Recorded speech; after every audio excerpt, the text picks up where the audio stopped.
Hello everyone, welcome back. This is Kiran ma'am. और फिर आज मैं आ गई हूँ आपके सामने लेकर वही चैप्टर जो इसके पहले वाले वीडियो में हमने एक्सप्लेन किया था और उस पर चर्चा की थी, और आज हम उसके बचे हुए प्रकारों पर चर्चा करेंगे। तो ये स्टूडेंट्स, मैं बात कर रही हूँ हमारे टॉपिक की, जिसका नाम है अव्यय यानी अविकारी शब्द।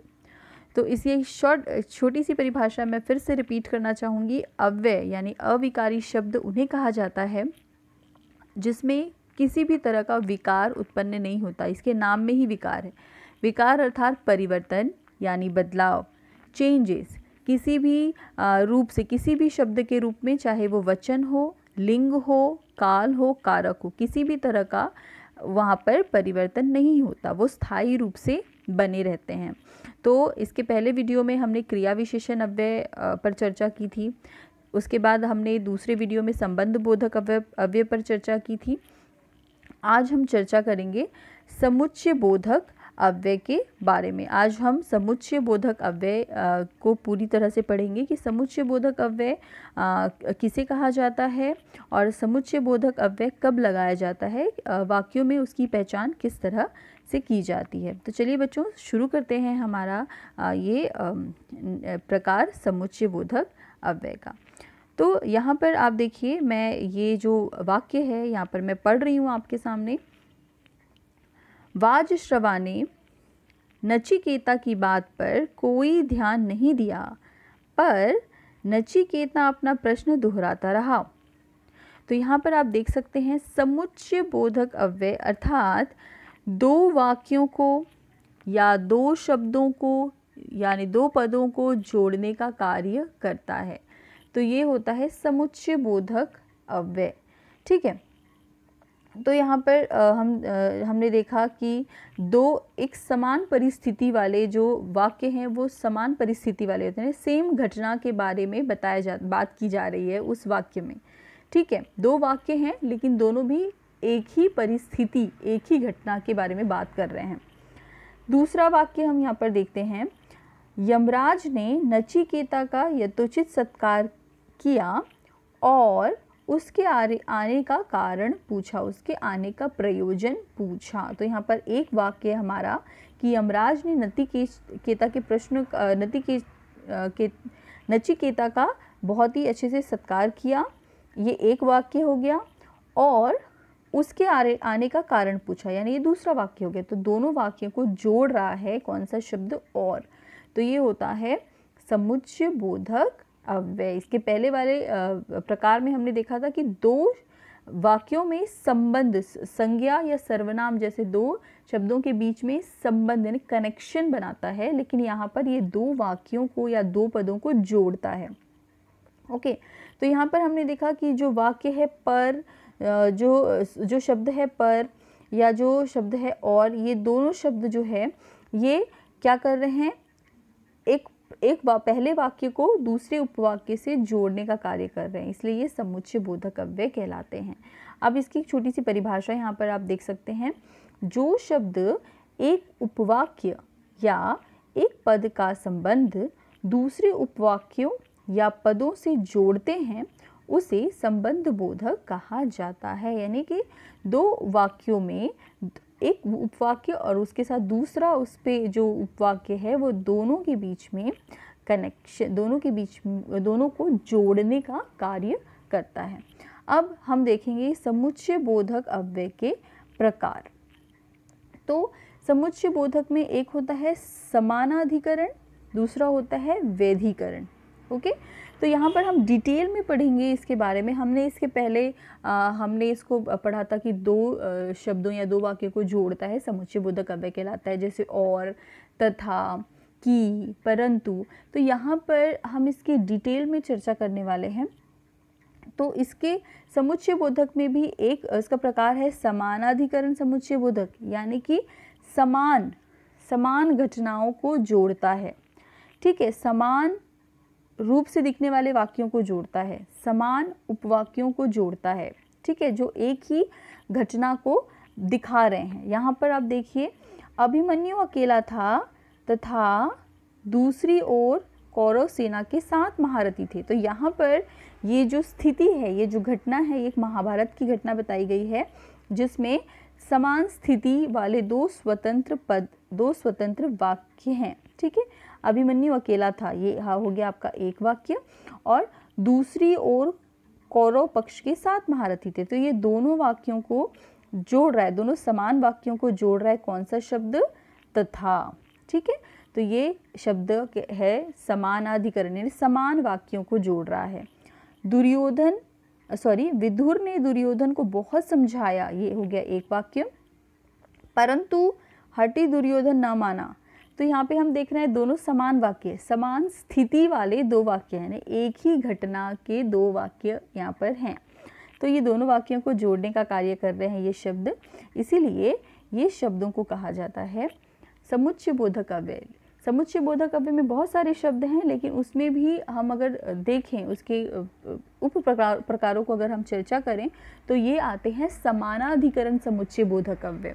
ठीक है, आपको अगर क्वेश्चन में आपको सिर्फ ये पूछा जाता है कि समुच्चय बोधक अव्यय पहचानिए, आप वहाँ देखकर लिख सकते हैं कि और, किंतु, परंतु, ये समुच्चय बोधक है, लेकिन आपको ये पता होना चाहिए कि ये समान वाक्यों को जोड़ रहे हैं, यानी समानाधिकरण के अंतर्गत आने वाले हैं। ठीक है, आगे भी हम देखेंगे कुछ एग्जाम्पल्स। दिनेश खेलकूद में अच्छा है और पढ़ने लिखने में भी तेज है। तो यहाँ पे दिनेश के बारे में बात की जा रही है, यानी एक ही स्थिति के बारे में बात की जा रही है, एक ही स्थिति की 2 वाक्यों को जोड़े जा रहे हैं, और वो जोड़ने वाला शब्द है और एक एग्जाम्पल देखेंगे, सुग्रीव और बाली भाई थे। तो यहाँ पे ये 2 पदों को जोड़ा जा रहा है, 2 शब्दों को जोड़ा जा रहा है, 2 समान शब्द हैं, सुग्रीव और बाली, ये 2 समान शब्द हैं और इनको जोड़ा जा रहा है और से। तो ये जो है समानाधिकरण शब्द कहलाते हैं।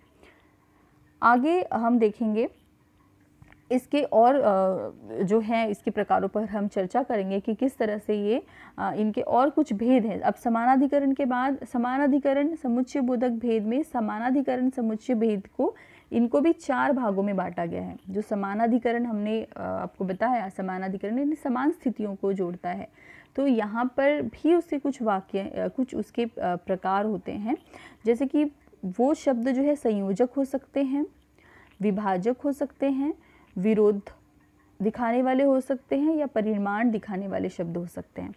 अब समान संयोजक यानी क्या? संयोजक मतलब जो 2 शब्दों को जोड़ रहे हैं, जैसे कि यहाँ पर हम देख सकते हैं कि 2 शब्द होंगे या 2 वाक्य होंगे या 2 उपवाक्य होंगे, उनको जोड़ने का काम संयोजक कर रहा है। संयोजक में शब्द हम देखते हैं और, ठीक है, तथा, एवं, व, ये जो शब्द हम इस्तेमाल करते हैं, ये जो समुच्चय बोधक अव्यय है, ये संयोजक कहलाते हैं, यानी 2 शब्दों को जोड़ने के लिए ये इस्तेमाल किए जाते हैं। जैसे राम और श्याम, कमला और विनीता, सूरदास और तुलसीदास, ठीक है, सत्य और अहिंसा, सत्य एवं अहिंसा, ठीक है। तो ऐसे जो शब्द हैं ये संयोजक कहलाते हैं, यानी जोड़ने वाले शब्द कहलाते हैं।